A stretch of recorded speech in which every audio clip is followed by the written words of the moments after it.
أشهد أن لا إله إلا الله أشهد أن محمدا رسول الله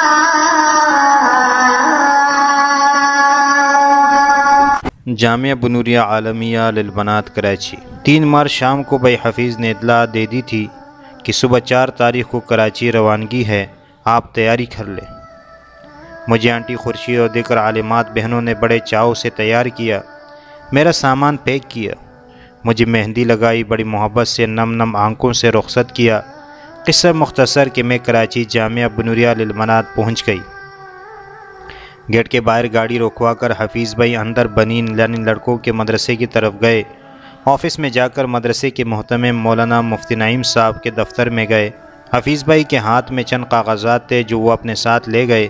ان میں میرے اسلام قبول کرنے کے سرٹیفکیٹ اور عدالتی کارروائی کے کاغذات تھے، جن کی بنا پر میرے پورے تعارف سے مفتی صاحب اور دیگر علماء و اساتذہ حضرات واقف ہو گئے۔ مفتی محمد نعیم صاحب نے مجھے مدرسہ بنات میں بخوشی داخلہ یہ کہہ کر دیا، بھائی ان خمیری نو مسلم سے تو میں اچھی طرح واقف ہو گیا ہوں اور عائشہ و مریم بیٹی کی استقامت و کردار سے ہم بخوبی آگاہ ہیں۔ اس قسم کی خمیری مسلم نے ہم مسلمانوں کا ایمان تازہ کر دیا ہے۔ یہاں آفس میں بچی کے آنے کی ضرورت نہیں، بنات میں بیچ دیجئے، کارگزاری ہم پڑھ لیتے ہیں۔ میرپور مدرسے کی کارگزاری مولانا حفیظ الرحمان صاحب کی زبانی۔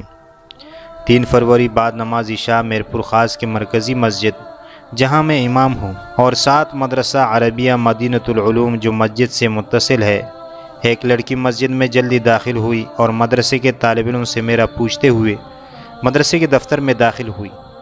میں جب دفتر میں داخل ہوا تو ایک لڑکی سر جھکائے بیٹھی تھی، مجھے دیکھ کر سلام کیا، میں نے جواب دیا۔ میں نے کہا آپ کون ہے؟ کہنے لگی میں مسلمان ہونے آئی ہوں۔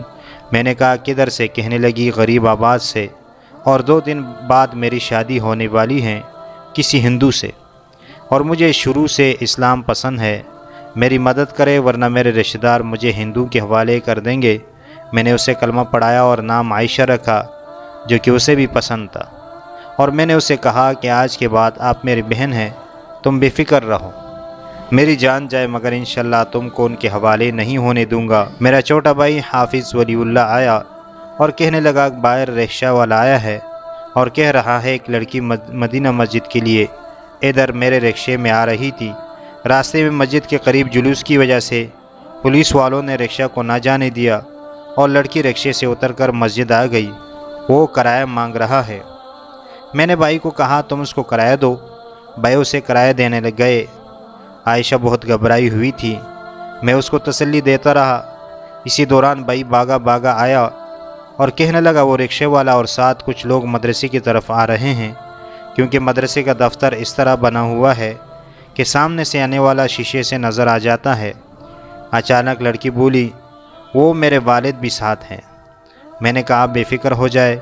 میرے بھائی نے جلدی سے عائشہ کی چپل جو کہ دفتر کے باہر رکھی تھی اسے اٹھا کر چھپا لیا، اور میں نے عائشہ کو دفتر میں بنے ہوئے اسٹور روم میں جانے کا اشارہ کیا۔ وہ میرے اس اشارے کو سمجھتے ہوئے جلدی اسٹور روم میں چلی گئی۔ میں نے اسٹور روم کے دروازے کو باہر سے لاک کر دیا اور جلدی سے دفتر سے باہر رکھی ہوئی کرسی پر بیٹھ گیا۔ وہ سارے لوگ میرے پاس آئے اور کہنے لگے ہماری لڑکی ادھر آئی ہے۔ رکشے والے نے کہا میں نے اس کو اسی مدرسے میں چھوڑا ہے اور مسجد کے باہر مجھے مسجد میں سے کسی نے کرایہ دیا ہے۔ میں نے کہا ہاں آئی تھی اور مسلمان ہو گئی، اب ادھر نہیں ہے۔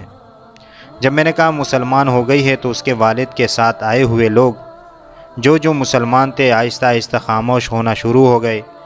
میں نے پھر ان کو طرح لہجے میں کہا کہ میری ڈیوٹی کلمہ پڑھانے کی ہے، اب کدھر گئی یہ میری ڈیوٹی نہیں ہے، آپ جائیں اسے ڈھونڈیں۔